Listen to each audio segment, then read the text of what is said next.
7장 5절입니다.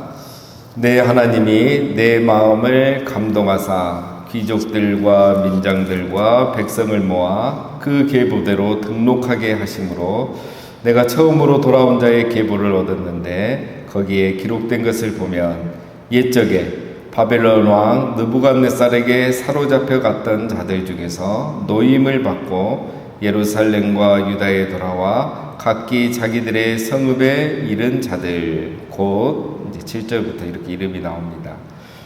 자, 느헤미야가 이제 성벽 공사를 끝내고 또 성문 공사를 끝내고 문을 다 달고 이제 예배하는 자, 노래하는 자, 또 성문을 지키는 자, 또 정치적으로는 또 이제 두 사람을 세워서 이렇게 나라를 다스리게 하는 그런 일들을 다 마무리했습니다.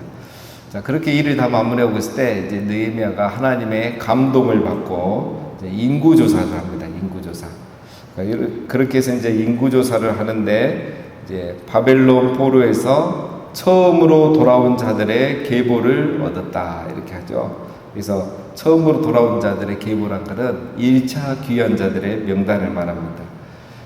이스라엘 백성이 남유다가 바벨론에게 멸망했죠. 3차의 공격에 의해서 멸망을 했습니다. 그 세 번째 마지막 공격이 주전 586년이죠. 그렇게 하고 나중에 이제 1차부터 70년이 지나서 이제 바벨론이라는 나라는 페르시아에게 멸망을 했고, 그래서 그 페르시아 왕 고레스 왕 원년에 이제 이스라엘 백성들이 유다 백성들이 다 이렇게 고향으로 돌아가서 너희 고향에 가서 살으라고 이렇게 이제 귀환 명령을 내리죠. 이제 고레스 왕에 대한 내용을 우리가 잘 알고 계시고요. 이제 고레스 왕이 이렇게 명령을 내려서 이제 귀환해라 합니다. 자, 그런데 이스라엘 백성들이 이제 갑자기 이렇게 귀환하니까 또 놀랬죠. 자, 그래서 그 귀환도 1차, 2차, 3차에 의해서 귀환을 합니다.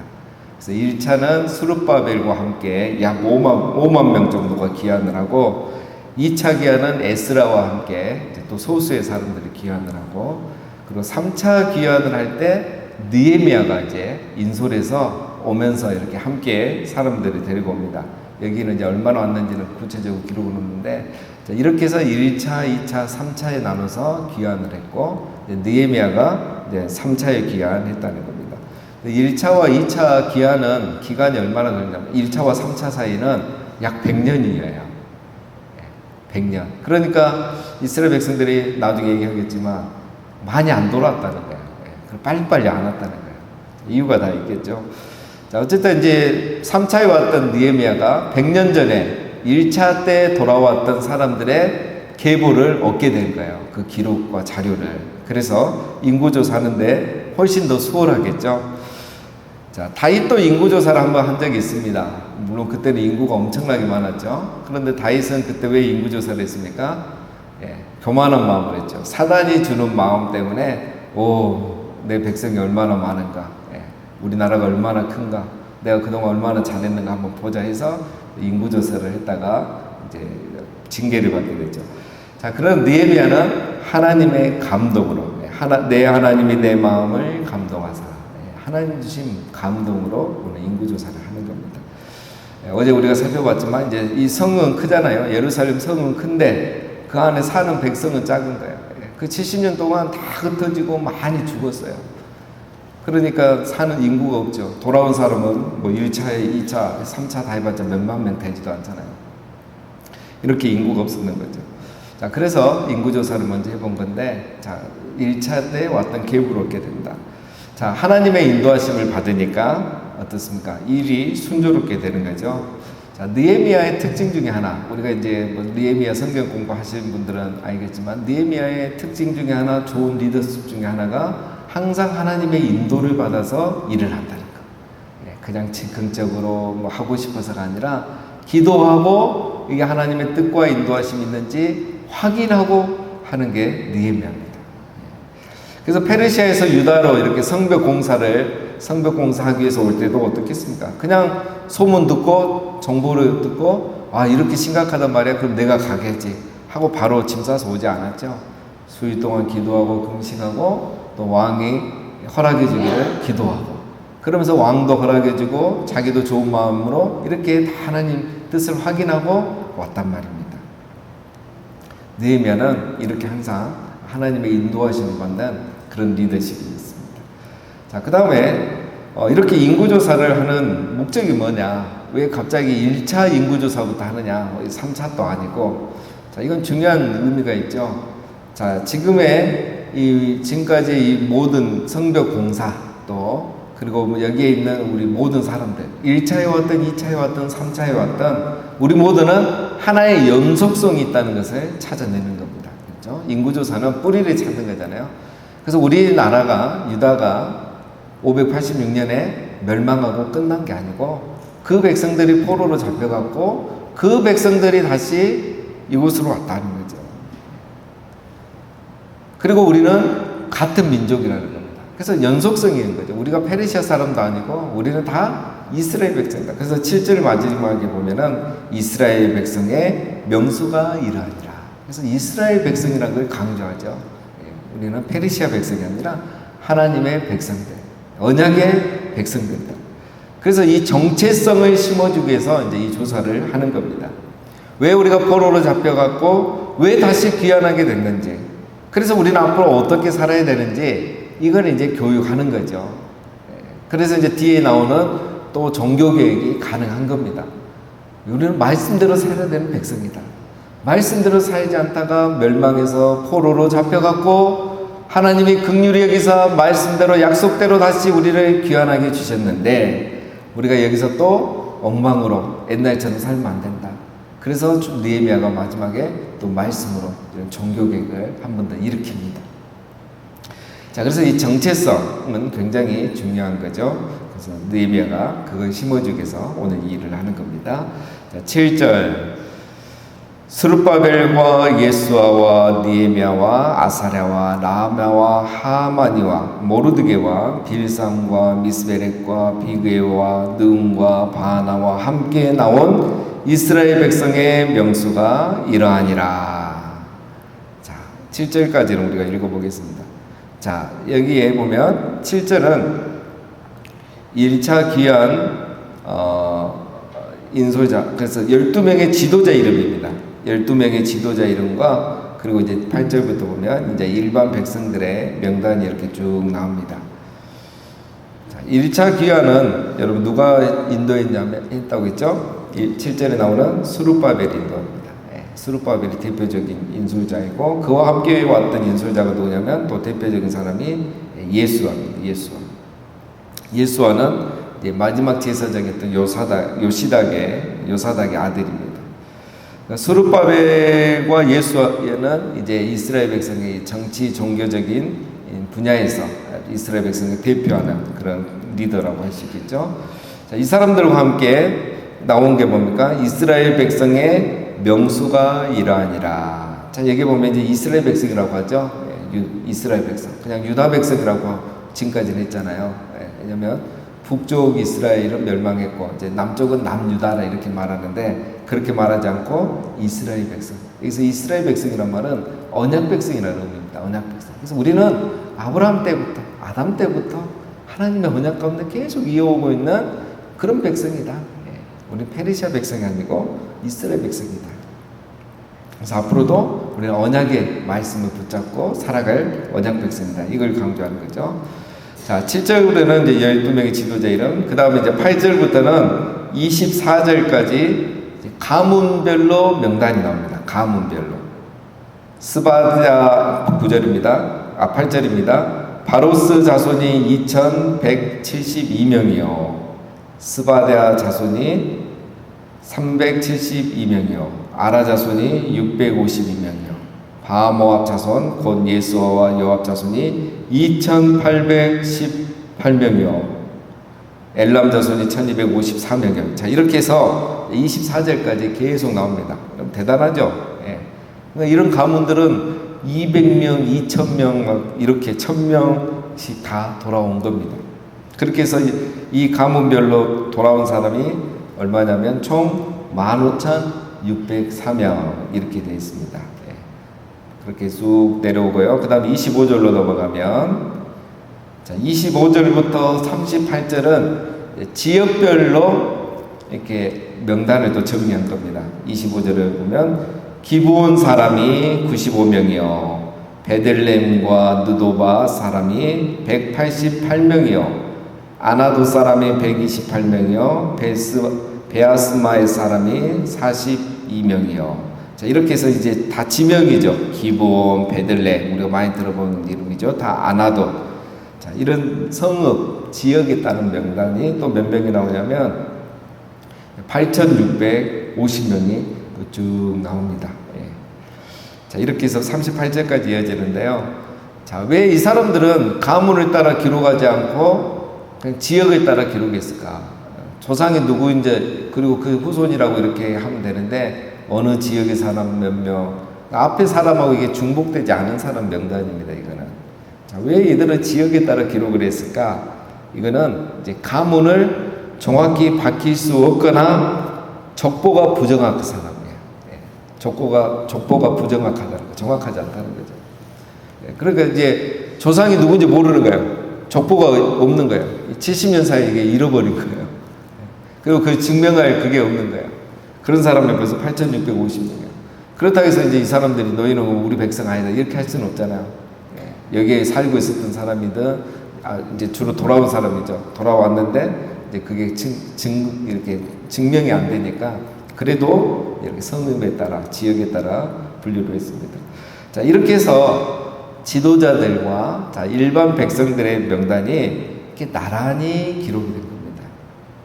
자, 왜 이들의 명단이 기록이 됐겠습니까? 이 사람들도 성벽 재건과 또 그 전에 1차 기환자들은 주로 뭐 했습니까? 성전을 재건했잖아요. 이 사람들은 성전을 재건한 일, 그리고 성벽 재건한 일들의 공동체 회복에 있어서 함께 자발적으로 참여했던 사람들. 이스라엘을 새롭게 다시 세우기 위해서, 성전을 다시 세우기 위해서 저 바벨론에서 페르시아에서 다 모든 걸 포기하고 돌아와서 성전과 성벽을 또 예배를 회복했던 사람들이 이 사람들이에요. 자, 그래서 오늘 이들은 그 당시에는 아무것도 아닌 것 같지만 성경에 이름이 기록이 남는 가문이 되고 사람이 된 것입니다. 여러분, 우리가 하나님을 위해서 또 지금 우리로 말하면 뭐 하나님의 몸된 교회를 위해서, 주의 몸된 교회를 위해서, 또 우리가 예배를 회복하기 위해서, 교회의 기도와 신앙을 회복시키기 위해서, 공동체를 회복하기 위해서 우리가 자발적으로 헌신하고 희생하는 것들, 그게 다 사라지지 않고 하나님 나라의 기억이 된다는 겁니다. 이 한 사람 한 사람의 이름이 그래서 굉장히 소중합니다. 뒤에서 한 번 더 설명하겠습니다. 그럼 39절로 넘어갑니다. 39절부터 42절은 이제 제사장들의 명단입니다. 제사장들은 예수아의 집 여다야 자손이 973명이요. 임멜 자손이 1052명이며 바솔 자손이 1247명이요. 하림 자손이 1017명이었느니라. 자, 여러분, 다윗 시대에는 이 제사장 가문이 24개였잖아요. 그래서 24반차를 따라서 이제 막 이렇게 성전이 24시간 이렇게 돌아갔거든요. 근데 지금 보면 4개의 가문밖에 나오지 않죠. 왜 그럴까요? 안 돌아온 거예요. 저 바벨론 포로로 잡혀갔다가 페르시아에서 살다가 안 돌아온 거예요. 말이 이렇게 포로 귀환이지 그 쉽지 않거든요. 왜냐면 70년입니다, 여러분. 2차에 잡혀가서도 또 5, 60년, 70년을 이제 외국에서 살았는데, 그리고 잡혀간 그 바벨론이라는 나라가 훨씬 이스라엘보다 잘 사고, 우리로 말하면 교육 환경, 자녀 키우기 좋은 이런 모든 환경이 더 좋은 거예요. 일자리랑 모든 게. 그러니까 거기에서 많은 사람들이 살고 안 돌아왔는데, 그 중에 많이 안 돌아온 사람들 누구다? 제사장들. 죄송하지만 이 제사장들. 그 다음에 또 보면은 43절에 보면 레위 사람들은 호드야의 자손 곧 예수아와 감미의 자손이 74명이요. 그러니까 제사장보다 레인들은 더 적은 거예요. 근데 레인이 사실 더 많잖아요. 레인은 지파고잖아요. 제사장 그 하나의 자손이니까. 이들도 돌아오는데 소극적이었던 거예요. 그 귀환한 제사장들은 여러분 4,289명이거든요. 그 전체 제사장들의 10분의 1밖에 돌아오지 않을 겁니다. 레위는 더 소수고요. 자, 이거 중요한 교훈을 주죠. 마지막에 살펴보겠습니다. 그 다음에 44절. 예, 노래하는 자들은 아삽 자손이 148명이요. 예, 노래하는 자들, 아삽의 자손들이죠. 항상 성전에서 찬양했던 사람 많이 왔죠. 그 다음 45절. 문지기들은 살룸 자손과 아데 자손과 달문 자손과 악굽 자손과 아디다 자손과 소베 자손이 모두 138명이었느니라. 예, 문지기들도 이렇게 많이 왔습니다.